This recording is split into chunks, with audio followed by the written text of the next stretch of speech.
नमस्कार मित्रों, स्वागत है आपका हमारी महाभारत श्रृंखला में। पिछले एपिसोड में आपने देखा कि भीम ने श्री कृष्ण और अर्जुन की सहायता से मगध नरेश जरासंध का वध किया।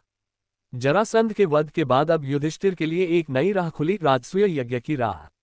युधिष्ठिर चाहते थे कि वे धरती के चक्रवर्ती सम्राट बने, लेकिन ये तभी संभव था जब सभी दिशाओं के राजा उनकी सत्ता को स्वीकार कर लें। श्रीकृष्ण के मार्गदर्शन में पांडवों ने चारों दिशाओं में अभियान चलाया। अर्जुन उत्तर दिशा में गए और हिमालय पार तक कई राजाओं को जीतकर लौटे। भीम ने पूर्व दिशा में अपना पराक्रम दिखाया। सहदेव दक्षिण दिशा में निकले और अनेक राजाओं को पराजित कर इंद्रप्रस्थ लौटे। नकुल ने पश्चिम दिशा में विजय पताका फहराई। चारों भाइयों के लौटने पर युधिष्ठिर की शक्ति अपार हो गई। अब समय था राजसूय यज्ञ का।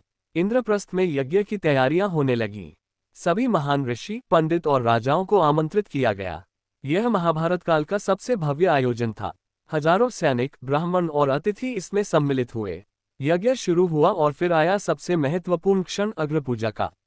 सभी ने निर्णय किया कि इस पूजन का अधिकारी केवल एक ही है, द्वारकाधीश श्री कृष्ण। जैसे ही श्री कृष्ण की पूजा हुई, सभा में बैठे चेदी नरेश शिशुपाल आग बबूला हो गए।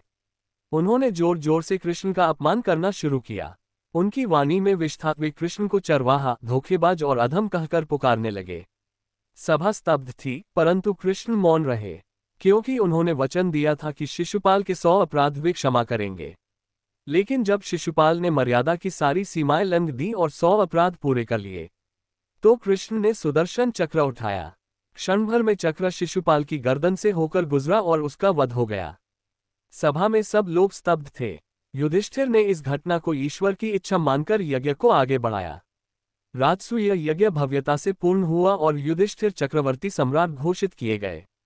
मित्रों, इस प्रकार जरासंध वध के बाद हुआ युधिष्ठिर का राजसूय यज्ञ और उसी यज्ञ में शिशुपाल का अंत। अगले एपिसोड में हम जानेंगे कैसे इस यज्ञ के बाद धीरे धीरे दुर्योधन के मन में ईर्ष्या की अग्नि प्रज्वलित होने लगी और उसकी राह ले गई कुख्यात जुआ क्रीड़ा की ओर।